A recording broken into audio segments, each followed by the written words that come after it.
we have in Jesus. All our sins and griefs to bear.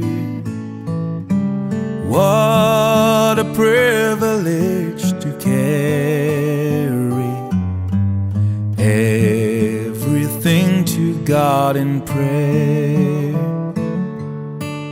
Oh, what peace we often forfeit.